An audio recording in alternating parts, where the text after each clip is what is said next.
Right, the next thing we're going to look at on Adam's little 400 Honda is the rear shock. Now at the moment it has the standard Honda rear shock in it, and that is 20 something years old. And they weren't particularly brilliant when they were new. So we're going to fit a first generation BMW s1000rr shock. And hopefully, with a little bit of fettling, this will be better.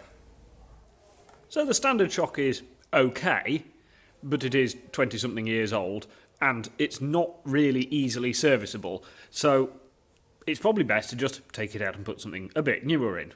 Now, these are adjustable for preload and rebound, which again is relatively basic but functional. So the shock we're going to fit, which is this, will need respringing, but for today what we're going to do is actually make it fit in the bike. But these are a bit more adjustable and considerably newer. And if I want to, I could even take it apart and rebuild it. But for now, we're not going to go quite that deep. So to get this shock absorber out of the bike, it will be a little bit easier if the exhaust system isn't on. So, Adam's going to split the exhaust system down here and up back here near the shock. There's a flange up here, so if he splits the exhaust system in those two places, we can take the back half of the system off. And to be fair, it needs a little bit of TLC anyway, so having it off the bike isn't a bad thing. So that can come off, and then we can get into all the bolts on the shock linkage a bit easier, and we can take all the linkage off as well and make sure it's all been serviced when it was put back on. Right, we have the bike already on an ABBA stand, so the back wheel is in the air with no load on the paddock stand, so we're nice and secure. Right, it's time for Adam to get stripping, but only the bike, because trust me, I do not need to see that stripped in the workshop. What, again? Exactly. We can now get into the linkage, so the next thing to do is undo all of the bolts for the linkage and the shock, and it is easier to undo all of them in place so that they're all sort of fairly stable, and then we can make sure the linkage has been greased, take the shock out and see about fitting the new one. So to get access to the bottom shock bolts, you have to drop some of the linkage out, but being as we're going to take all the linkage out and check it anyway, that's no big hassle. So that's all the nuts off everything. Because we've got the linkage dropped down, we've put the rear back on the paddock stand, so everything's nice and sturdy. So now I can pull that out, and yeah,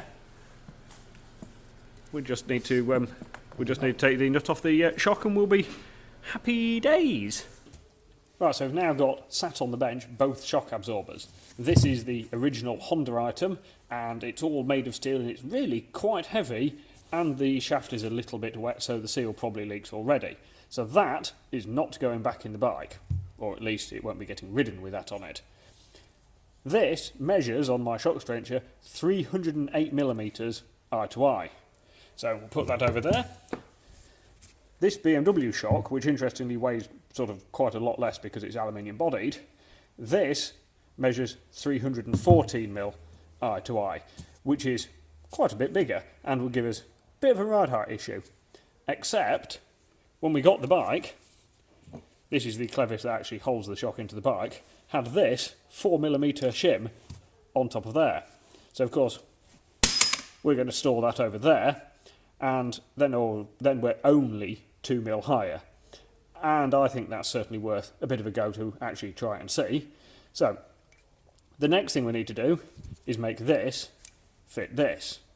Now, this sort of top mount here is actually 0.6, 0.7mm too wide. So I've actually already knocked the bushes out of this and machined them down so it fits like that. But the holes don't entirely line up. So what we need to do next is file a little bit of this sort of casting mark off the top of here and machine a little bit of this pin off here so that the two things will go together without anything touching. So to get the clevis to fit, I've just filed some of the sort of casting marks off the top of the shock, and then we've machined a little bit off the pin, and a little bit actually we've ground off the bottom of the clevis, so the pin sort of sits in it a little bit further. Now normally this clevis is actually tack welded into the bottom of here, but it's easy enough to get rid of the tack weld and take it out and modify it. So that now all fits together, so I can get my bolt in. So we've got the shock bolted in loosely for now. Top obviously fits because we've modified it. The bottom is a perfect fit straight away to go on the linkage, and then obviously the rest of the linkage sits in front of it, so that's just in loose for now. So that's tickety-boo.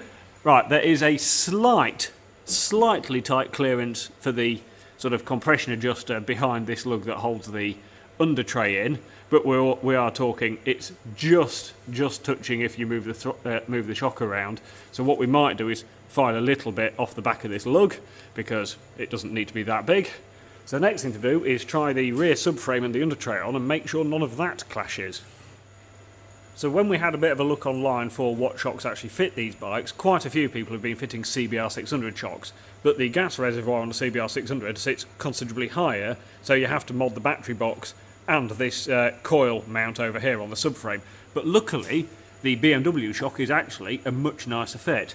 The only thing we've done is this little guide that the brake line goes through. We've just given it a little bit of a squeeze to get it away from our nitrogen reservoir, but especially because we have a slightly thinner braided hose on, that's no problem at all. The only thing we need to do now is we need to find the correct spring for it.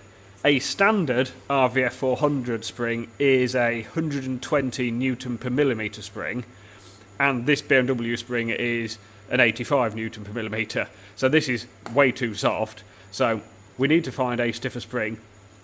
I'm actually going to go to either a 140 or 150 Newton spring because Adam is a little bit bigger than most of the Japanese people that the bike was designed for.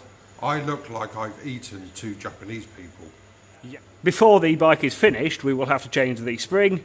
There is an argument that then that might affect the rebound damping a little bit, but you know, it's a project, so we can have a fiddle with it, put the spring on it, ride it, and if we think it needs more rebound damping, then I can actually take the shock apart and modify it. It's all a learning curve, isn't it? Beautiful. So while Adam was away actually doing a normal job for a few days, I fitted his shock for him. So we now have a 150 Newton per millimetre spring in there. I've fired a little bit out the back of here, and there it is, actually fitted, and it's looking pretty good. Obviously, because we don't have the bike complete, it's awkward to actually test whether it works properly or not, but I can't see any reason it won't. So that is one step closer. To get my big K-Tech spring to fit, I did make an adapter to fit on the bottom of the shock, which I forgot to video. I also trimmed a little bit out of the chain guard, so it definitely won't hit the nitrogen reservoir. The bike still hasn't been test ridden, but at static the shock feels pretty good with the rebound wound most of the way up, but not quite maxed out. So please join us again soon, where we'll be making more progress on Adam's little RVF.